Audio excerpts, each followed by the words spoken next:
டெல்லி பக்கம் வந்தா நிமிந்து நிப்பன் சிபி வாசல் நின்னுட்டு கை காமிச்சிட்டு போனார்.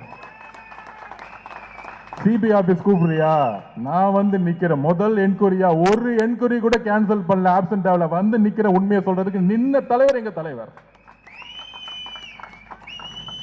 எந்த விதமான ஆஃபரையும் தூக்கி போட்டு மத சார்பற்ற தன்மையில் நம்முடைய முஸ்லிம் சகோதரர்களையும் கிறிஸ்துவ சகோதரர்களையும் அந்த அந்த எந்த குறிக்கோளை முதல் நாள் சொன்னாரோ அதுக்காக இன்னைக்கு வரைக்கும் நின்றுட்டு இருப்பார், எப்பயும் நிற்பார். அப்ப அம்மா ஜெயலலிதா அம்மாக்கு அப்புறம்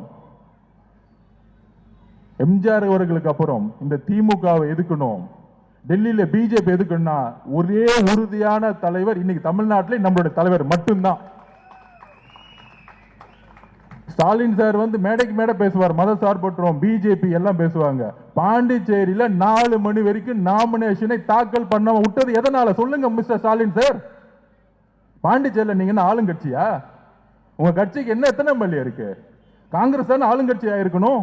காங்கிரஸ் தானே வந்து பெரிய கட்சி, அங்கதானே அவங்க தானே முதலமைச்சர் வேட்பாளர். கடைசி வரைக்கும் பேச்சுவார்த்தை பண்ணி நாமினேஷன் பண்ண விடாம இன்னைக்கு வரைக்கும் பாதுகாத்து ஜெகத் ரட்சகன். ஏன்னா ஜெகத் ரட்சகன் மேல இடி கேஸ் இருக்கு, இடி கேஸ் இருக்குனால கூப்பிட்டு பிஜேபி கூப்பிட்டு சொல்லிட்டாங்க, கூப்பிட்டு சொன்னதுனால பேச்சுவார்த்தை நிப்பாட்டினாங்க. ஒரு ஆள் எங்க தலைவர் அதை எதிர்த்து நிக்கிறதுக்கு முக ஸ்டாலினுக்கு 26 கட்சி தேவைப்படுது. இதுல யார் வலுவான தலைவர்? இதுல யார் வலுவான தலைவர் சொல்லுங்க. ஒட்டுமொத்த டெல்லியும் உங்களோட படத்தை நீங்க செட்டிங் போட்டு அவருக்கு முக ஸ்டாலினோட படத்தை ரிலீஸ் பண்ணிட்டாங்க. இஸ்லாமிய சகோதரர்களை கிறிஸ்துவ சகோதரர்களை எழுதி வச்சுக்கோங்க, அவங்களுடைய படத்தை என்ன பராசக்தியா, ஓகே பராசக்தி படத்தை ரிலீஸ் பண்ணிட்டாங்க. யாருக்கிட்ட? டெல்லியில பேசி பிஜேபி கிட்ட பேசி நம்ம படத்தை ரிலீஸ் இது வரைக்கும் பண்ணல. அப்ப யாரு உறுதியான தலைவர்? யாரு? நம்மளுடைய தலைவர். அப்ப நம்ம தலைவர் எதுக்கு 26 பேர் வேணும்? அது இல்லாம ஆப்போசிட்ல இபிஎஸ் இன்னொரு 10 பேர் சேர்த்துக்கிறாரு. திடீர்னு வந்து நம்மளை திட்டிட்டு இருக்காரு, கரூருக்கு இவங்க தான் காரணம். 3 மாசத்துக்கு முன்னாடி வேற காரணம் சொன்னாரு, திமுகன்னு சொன்னாரு.